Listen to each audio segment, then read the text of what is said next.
Hello সবাইকে good morning জানিয়ে আজকের ভিডিওটা স্টার্ট করলাম অনেক সকাল থেকে, মানে ধরো ওই 7টার থেকে, ধরো না এখন 7টা বাজেনি, 7টা বাজতে 5। তো এখন যাচ্ছি ছাদে এই জামা কাপড়গুলো মেলতে। এগুলো সকালবেলায় মেলে দিচ্ছি, তার কারণ হলো আগের দিন বৃষ্টি পড়ছিল, সেই জন্য ভালো মতো শোকায়নি, অল্প অল্প ভেজা ভেজা আছে। সেই জন্য আজকে এখন রোদ উঠেছে, সকালে সকালে দিয়ে দিচ্ছি। যদি আবার বৃষ্টি পড়ে দুপুরের দিকে নেমে যায়, তো সেই জন্য এখন সকাল থেকেই রোদ উঠেছে, সকালবেলা জামা কাপড়গুলো মেলে দিলে মোটামুটি যেটুখানি ভেজা আছে সেগুলো শুকিয়ে যাবে। তো সেই জন্য আগের দিন বৃষ্টি হচ্ছিলো বলতে খুব জোরে বৃষ্টি হয়নি, কিন্তু টিপ টিপ করে ভালোই বৃষ্টি হচ্ছিল। তো সেই বৃষ্টিতে জামা কাপড়গুলো ভিজে যেত, সেই ভয়তে তুলে নিয়েছি, কিন্তু পরে দেখলাম ভারী বৃষ্টি কিন্তু হয়নি সেই রকম যতটা ভেবেছিলাম। তো এখন সেই জামা কাপড়গুলো এখন মেলে দিচ্ছি, ভালো করে ক্লিপ দিয়ে দিচ্ছি। তার কারণ হলো একটু হাওয়াও দিচ্ছিল, উড়ে গেলে তো আমাদের বাড়ির পাশে ডোবা আছে, ওখানে পড়ে যেতে পারে, তো সেই জন্য। আর সকালবেলায় জল খেয়ে দিয়েই চলে এসেছি জামা কাপড়গুলো মেলতে। যেহেতু আগের দিন বৃষ্টি পড়ছিল অল্প অল্প, আর সেই সময় জামা কাপড়গুলো কোনো রকমে তুলে নিয়ে গেছিলাম। তো সে দেখো জামা কাপড়ে লাগানো যে ক্লিপগুলো সেগুলো দড়িতেই রাখা আছে, আর সেগুলো যে তুলে নিয়ে কৌটোতে রাখবো সেটা আর রাখা হয়নি। তো যাই হোক, এখন জামা কাপড়গুলো মেলে দিই, ভালোভাবে শুকিয়ে যাক। এরপরে রয়েছে ঘরের আরও অনেক কাজ। সকালবেলায় চোখ ডলতে ডলতে এসেছি জামা কাপড় মেলার জন্য। ঘুম থেকে অনেক তাড়াতাড়ি উঠে পড়েছি, মানে অনেক তাড়াতাড়ি বলতে তোমার 6:30টার সময় উঠে পড়েছি। 6:30টার সময় উঠে আগে জল খেয়েছি, জল টল খেয়ে ব্রাশ ট্রাশ করে দেন জামা কাপড়গুলো এখন মেলে দিচ্ছি। মা নিচে রান্না করছে, সকালের রান্নার রুটি, আর বাবা তো বাজারে গেছে, আর দুজন তো ঘুমাচ্ছে, মানে মেয়ে আর হাজব্যান্ড ঘুমাচ্ছে। তো আমি এই মাঝে এই জামা কাপড়গুলো মেলে দিচ্ছি, কারণ মেয়ে যদি উঠে পড়ে জানতে পারে যে আমি ছাদে গেছি, তো ও আমার পিছন পিছন ছাদেও চলে আসবে। আর কী হয়, তখন আর জামা কাপড় মেলতে পারবো না, ওর পেছন পিছনে আমার দৌড়োতে হবে, মানে ও এটা ধরে টান মারবে, ওটা ধরে টান দেবে, এটাই। চাদরগুলো প্রায় শুকিয়ে এসেছিলো, কিন্তু অল্প অল্প ভেজা, সেই জন্যই রোদে আবার দিয়ে দিচ্ছি, এতে ভালোভাবে শুকিয়ে যায়। তো সেই জন্য যে হলুদ চাদরটা আমি মেলছি, এই চাদরটা কিন্তু আমার গিফটে পাওয়া, আমার কাকি আমায় দিয়েছিল যখন আমার বাড়িতে গৃহপ্রবেশ হয়েছিল, মানে আমার যে ফ্ল্যাটটা রয়েছে সেই ফ্ল্যাটে যখন গৃহপ্রবেশ হয়েছিল, তো সেই তখন এই হলুদ চাদরটা আমাকে দিয়েছিল কাকি। আর সত্যি বলতে চাদরটা খুবই সুন্দর, মানে খুবই কালারফুল একটা চাদর। এই দুটো চাদর শ্বশুরবাড়িতে ছিল, মানে শ্বশুরবাড়িতে রেখে এসেছিলাম এই দুটো চাদর। তা সেই দুটো চাদর শ্বশুরবাড়িতে সেদিন টেনে নিয়ে চলে এসেছি, যে এখানে এসে ধুয়ে দিলাম। আসলে সেদিনকে শ্বশুরবাড়িতে আর ধুয়ে আসিনি, কেন বলতে জলের প্রবলেম হচ্ছিলো, তো সেই জন্য এই বাড়িতে নিয়ে আসলাম। আবার যখন বাড়ি যাবো তখন এই চাদরগুলো নিয়ে চলে যাব। চাদরগুলো কিন্তু হালকা সিম্পল, ধুয়ে দিলে তাড়াতাড়ি শুকিয়েও যায়, আর ধোয়াটাও খুব ইজি। আর বড় চাদর বলতে আমার ফ্ল্যাটে বড় চাদর আছে, বড় চাদরে খুব সমস্যা, ধোয়া পাতা সব কিছু নিয়েই সমস্যা মোটামুটি। তো চলো তোমাদের ছাদের ফুলগুলো দেখাই। আমাদের ছাদে যে ফুলগুলো, এই যে আমাদের ছাদে নয়নতারা ফুল, আর এই ফুলগুলো মানে সব সিজনেই ফোটে, কোনো সিজনে বাদ নেই। নিচে আছে আমাদের ঘৃতকুমারী বলে অ্যালোভেরা গাছ, এই দেখো তুলসী গাছ, বৃষ্টির জল পেলে গাছগুলো কেমন সবুজ হয়ে যায়। তা এগুলোই হলো সেই প্রমাণ, গাছগুলো একদম সবুজ হয়ে গেছে, আসলে বৃষ্টি হয়েছে তো 2-3 দিন ধরে, তো সেই জন্য। সমস্ত জামা কাপড় মেলা হয়ে গেছে, এখন চলে আসছি নিচে। আর নিচে এসে তোমাদেরকে দেখাবো যে আজকে কি খাবো আর না খাবো। তো চোখ মুখটা না এখনও ঘুম ঘুম আচ্ছন্ন, ভালো করে চোখ মুখ ধুতে হবে। তো এখানে সবাই উঠে পড়েছে ঘুম থেকে, মা এখানে দুপুরে রান্না বান্নার জোগাড় করছে, ওইদিকে শাক ধুচ্ছে, এদিকে দুধ বসানো আছে, সকালে রুটি দিয়ে দুধ খাওয়া হবে সেই জন্য। আর আমি খাবো হলো ডিম দিয়ে ডালিয়া। তো এখানে দুধ বসিয়ে দিয়েছি, দুধ গরম হবে। আর এদিকে দুপুরের সবজি কাটা, আম কাটা হয়ে গেছে, শাক ধোয়া হয়ে গেছে, আর এখানে রয়েছে সকালের রুটি, এই যে সকালের রুটি। কিন্তু আমি খাবো আগের দিন যে ডালিয়াটা আছে সেই ডালিয়া, আর তার সঙ্গে ডিম ভাজা।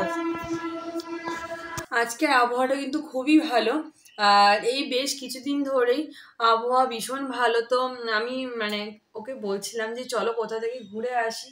তার কারণ হলো আমরা মানে কলকাতা আসার পর অনেক জায়গায় প্ল্যানিং করেছিলাম ঘুরতে যাওয়া, বাট এত প্রচণ্ড গরম ছিল তখন আর যাওয়া হয়নি। আর তারপরে তো দেখলে কিভাবে বৃষ্টি শুরু হয়ে গেল, তখন আরোই যাওয়া হয়নি। তো এখন আমি বলছিলাম যে চলো কোথাও একটা ঘুরে আসি, কিন্তু কোথায় যাবো বলে দেখো বৃষ্টি আবার মানে ফোনে বারবার নোটিফিকেশন আসছে যে বৃষ্টি হবে, দূরে যাওয়া যাবে না। এবার কাছে পিঠে কোথায় যাওয়া ঘুরতে যাওয়ার জায়গা আছে ঠিক জানি না, তো এখন কোথায় ঘুরতে যাব জানি না, কিন্তু মনে হচ্ছে যে এখানে এসে বেকার ওয়েস্ট করছি টাইমটা, কোথাও ঘুরতে যাওয়া হচ্ছে না। তো ঘুরতে যাবো যাবো ভাবছি, দেখি কোথায় ঘুরতে যাই। আর দেখো ওয়েদারটা কিন্তু ভীষণই ভালো, হালকা হালকা রোদ ঠান্ডা সব কিছু মিলিয়ে ভীষণই ভালো আজকের ওয়েদারটা। তো সেই জন্য ভাবছি কোথা থেকে একটা ঘুরে আসি। আর আমি তো গেছিলাম আমার শ্বশুরবাড়ি, তোমরা দেখেইছো আমার আগের ভিডিওতে। তো দাঁড়াও 1 সেকেন্ড, টিপটা ঠিক করে পরে নিলাম, নাকি দেখা হলো বলো তো? আমি না, এবার ঠিক আছে। তো শ্বশুরবাড়িতে গেছিলাম, গিয়ে গলা একদম বসে গেছে আসলে। ওখানে আমি সমস্ত কিছু মানে পুরো ঘর দোর খুব বাজে অবস্থা ছিল, পুরোটা ক্লিন করেছি। আর এত জল খেটেছি না, কালকে আমার প্রচণ্ড শরীরটা খারাপ লাগছিল। তো ওখানে আমি দুপুরবেলায় ওখান থেকে চলে এসেছি ওই বাড়ি থেকে। আবার যাব 3-4 দিন পরে, আবার যাব আমরা, এর মধ্যে আর যাওয়া হবে না। তো ওই বাড়িতে গেছিলাম, গিয়ে সমস্ত মানে পরিষ্কার করে এসেছি। যখনই যাই সে সব কিছুই পরিষ্কার করে আসি। আবার কি বলতো, না থাকতে থাকতে জায়গাটা বারবার ধুলো পড়ে যায়, নোংরা হয়ে যায়।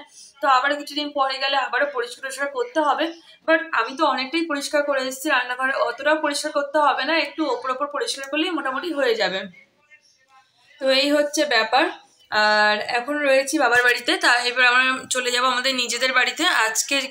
আজকেই চলে যাব, বিকেলের দিকে হয়তো নিজেদের বাড়িতে চলে যাব। আর তা সকালবেলায় আমি তোমার দাদাভাইকে বলছি চলো কোথা থেকে ঘুরে আসি, তার কারণ এই বাড়িতে বসে থাকতে আর ভালো লাগছে না, সেই জন্যই বলছি। আর এখন তো ছুটি রয়েছে, তো কোথা থেকে ঘুরে আসাই যায়। তো ভাবছি যে কোথা থেকে ঘুরে আসবো, কিন্তু ধারে কাছে এখানে কোথায় ঘুরতে যাবো সেটাই বুঝতে পারছি না। আর কি বলতো, বৃষ্টি হচ্ছে না, যখন হবে তখন আবার তো আরেক সমস্যা না, শুরু হয়ে গেলে মামাম ছোট মানুষ, তো ওকে নিয়ে ছাতা নিয়ে সামলাতে পারবো না। তো আমরা চিন্তা ভাবনা করছি ধারে কাছে করতে ঘুরে আসবো। তো দেখি কোথায় যাওয়া যায়। আর সকালবেলা ওয়েদারটা তো ভীষণই ভালো, এখন সেই গরমটা আর নেই, মানে ঠান্ডা ঠান্ডা আবহাওয়া, প্লাস ছুটির মরশুম, তো খুবই ভালো লাগছে এখন, মানে সব কিছু ওয়েদার সব কিছু নিয়েই। সকালের খাওয়া এখনো হয়নি, সকালে খাওয়া দাওয়া এই করবো। এখন জাস্ট বসে আছি, কারণ তোমাদের দাদাভাই গেছে বাথরুমে মানে ফ্রেশ হতে।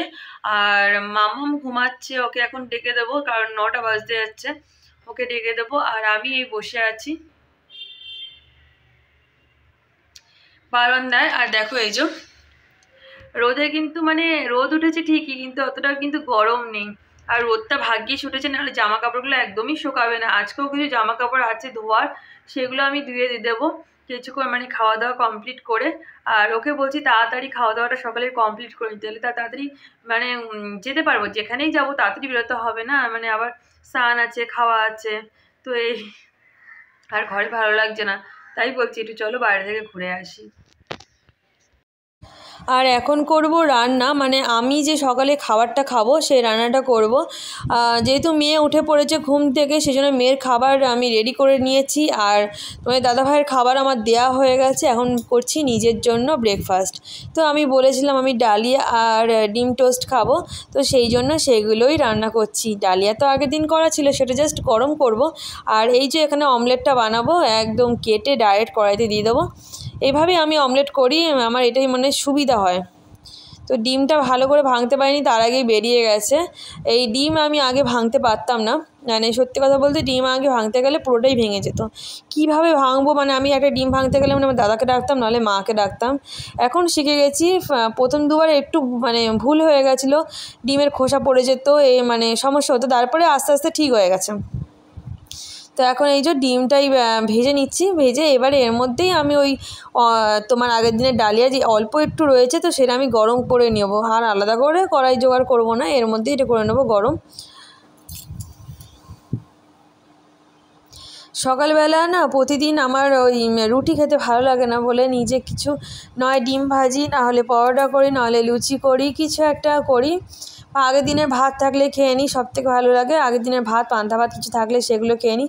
রুটিটা একদমই ভালো লাগে না, রুটি মানে তরকারি দিয়ে একদিন দুদিন ঠিক আছে, বাট প্রতিদিন আমার পক্ষে রুটি খাওয়া একদমই সম্ভব না, মানে রুটিটা একদমই পছন্দ হয় না আমার। জানি না, অনেকে রুটি খুব পছন্দ, যেমন আমার মেয়ের রুটি কিন্তু খুবই পছন্দের। বাবা ভালো সকালে রুটি খায়, তারপর আমার মা রুটি খায়, দাদাভাই রুটি খায়, তো ওরা সবাই রুটি খায়, বাট আমার একদম রুটি ভাতে ভালো লাগে না বলে আমি রুটি ছাড়া সব খাবো, মানে সে মুড়িও খাবো তাও ঠিক আছে, বাট রুটি খেতে একটু ভালো লাগে না। আর যেহেতু চুলগুলো ছোটো ছোটো চুলগুলো মুখের ওপর পড়ছিল, তো সেই জন্য আমি ক্লিপ দিয়ে ওগুলো আটকে রেখেছি পেছনে, কারণ খুবই অস্বস্তি হয়, যেহেতু রান্নাঘরে আসলে প্রচণ্ড গরম লাগে, আর তারপর যদি ওই চুলগুলো মুখের ওপর পড়ে তখন তো আরোই বিরক্তিকর লাগে। তো ডালিয়াটা গরম করার সময় অল্প একটু নুন দেবো, নুনটা দিয়ে একটু গরম করব। আগেরবার জল দিয়েছিলাম, এবার আজকে আমি আর জল দিইনি, এমনি পাতলা, তারপরে আমি আর এক্সট্রা জল দিইনি, শুধু নুনই দিয়েছিলাম, দিয়ে গরম করে নিয়েছি।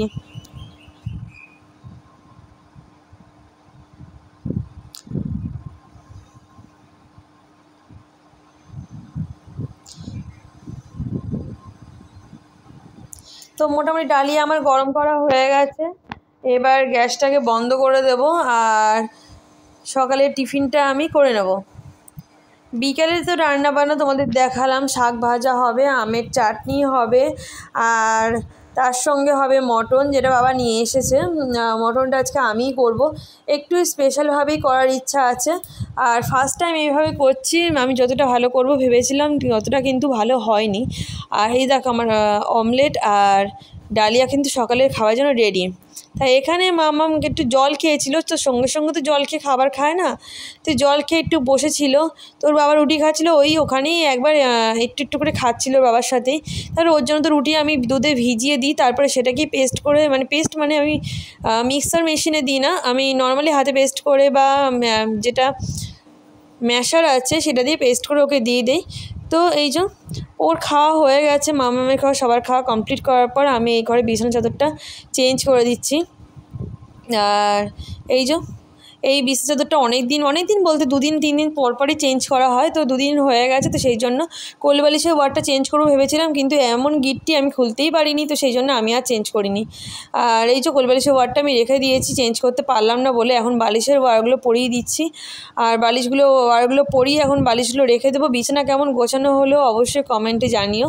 তো আমার বিছানা গোছানো কমপ্লিট, আর এখন যাব আমি মটন রান্না করতে, মানে দুপুরের রান্না বান্না, সকালের তো কমপ্লিট রান্না খাওয়া, এবার দুপুরের। তো মটনটা আমি যেভাবে ভেবেছিলাম, মানে বিয়েবাড়ির স্টাইলে মটন রান্না করব, আর করতেও চাইছিলাম, কিন্তু ওই যে আমি জলের পরিমাণ বুঝি না, নুনের পরিমাণ বুঝি না, তাহলে যা হয় আর কি।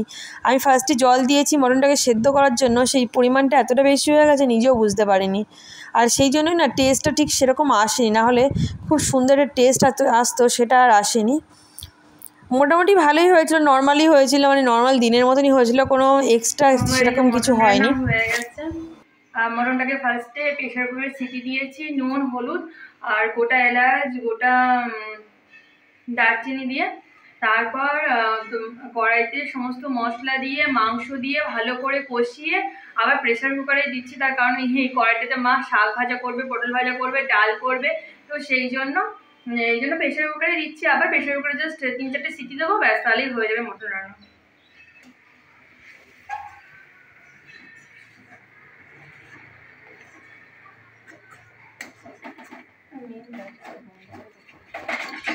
তাই কড়াইটা এখন যা মশলাগুলো ছিল ভালো করে ধুয়ে নিলাম, এবার এটা প্রেশার কুকারে দিয়ে দেবো। এরকম এইগুলো কিন্তু মশলাই গায়ে লেগে গেছে, কড়াইয়ের গায়ে, সেই জন্য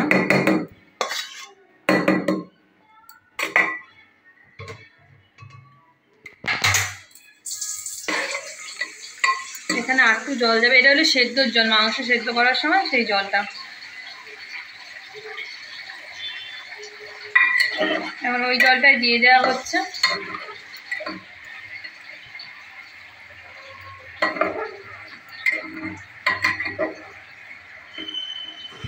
তো প্রেশার কুকারে মাংসটা ঢেলে দিয়ে তারপর কড়াইয়ের যে জলটা ছিল, মানে আমি যে জলগুলো দিয়েছি সবই কিন্তু গরম জল, সেই জন্য মাংসটা খুব ভালো সেদ্ধ হয়েছে, যেহেতু আগেও একবার প্রেশারে সিটি দিয়ে নিয়েছি। আর যেহেতু বললাম না জলটা বেশি দিয়ে দিয়েছি, সেই জন্য জল বারবার প্রেশার কুকার থেকে বেরিয়ে যাচ্ছিলো বলে ভালোভাবে সিটি দিতে পারিনি, ওই 2টো সিটি দিয়ে নামিয়ে দিয়েছি। তারপরে এই যে মাংসটা আবার কড়াইতে কষিয়ে আবার প্রেশার কুকারে দিলাম, দিয়ে এখন আমি নুনের পরিমাণটা বুঝি না বলে এর আগেও কিন্তু সেদ্ধ করার সময় নুন দিয়েছি, মশলা দিয়ে কষানোর সময় নুন দিয়েছি। এখন ভাবলাম যেহেতু আলু দেবো সেই জন্য হয়তো নুনটা আবার একটু লাগতে পারে বলে আবার একটু নুন দিলাম। এখন যেহেতু আমি আলুটা ভাজতে মানে একদমই ভুলে গেছি যে মশলা কষানোর আগে আলুটা ভেজে নেওয়া উচিত ছিল, তো সেই জন্য এখন এই কড়াইটা বসিয়ে দিয়েছি, কড়াইটার মধ্যে এই আলুগুলো ভেজে নেব। তার আগে আলুতে নুন সামান্য, হলুদ সামান্য আর লঙ্কার গুঁড়ো সামান্য মাখিয়ে নিয়ে তারপর লাল লাল করে কড়াইতে ভেজে নেব। ভেজে নিয়ে ওগুলো মাংসের প্রেশার কুকারে দিয়ে দেবো। আসলে আলু ভাজা না হলে না মাংসটা ঠিক একটা ভালো লাগে না, যেন মনে হয় দেখতে। আলুগুলো এমনি থাকলে মনে হয় কাঁচা আলু দিয়ে দেওয়া হয়েছে, তো সেই জন্য দেখার ভালোর জন্য আর যেহেতু এরকমভাবে খেয়ে অভ্যস্ত, তো সেই জন্য আলুটা ভাজা হয়নি বলে আবার পরে এই যে আলু এখন ভাজতে এসেছি। আলুটা ভাজা হয়ে গেলে এই ভাজা আলুগুলো প্রেশার কুকারের মধ্যে দিয়ে তারপর প্রেশার কুকারটা বন্ধ করে গ্যাসে কিন্তু বসিয়ে দেবো। যেহেতু আলুই ভাজবো সেই জন্য অল্প পরিমাণ তেল দিলাম, আর এই তেলেই সব কটা আলু মোটামুটি ভাজা হয়ে যাবে। তো কড়াইয়ের চারপাশটা ভালো করে তেলটা ঘুরিয়ে নিলাম, গরম করে নিলাম। এখন আলুগুলো দিয়ে দেবো এক এক করে। এই দিকে দেখো ভাত হচ্ছে, ভাত ফুটছে, আর এদিকে এই যে আমি এখন আলু ভাজবো।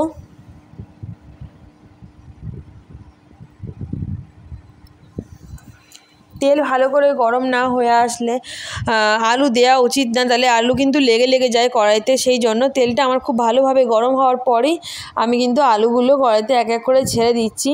খুব ভালো করে ভেজে নেব, ভেজে নিয়ে তারপরে তোমার ঝোলেতে আমি দিয়ে দেবো। আমি লাল লাল করে ভেজে নিচ্ছি। দেখবে মাংসের আলু লাল লাল করে ভাজা হলে কিন্তু খেতে ভালো লাগে, দেখতে ভালো লাগে। বিরিয়ানি তো দেখবে আলু একদম লাল লাল থাকে, দেখলে থাকতে ভালো লাগে।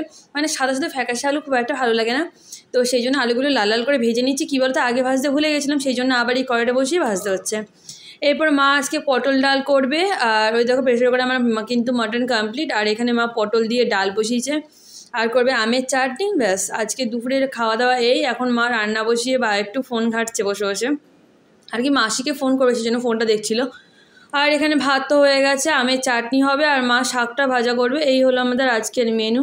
স্নান করে খাওয়া দাওয়া করবো, রান্না তো আমার কমপ্লিট। এখন আমি স্নান করে নেবো, আর স্নান করে পুজো দিয়ে তারপরে মেয়েকে আগে খাইয়ে নেবো, তারপরে আমি আর তোমার দাদাভাই বসে যাই খেতে। মা আর বাবা একসঙ্গে খায়। আর এই যে এখন যাচ্ছি জামা কাপড় আবার মেলতে এক বালতি।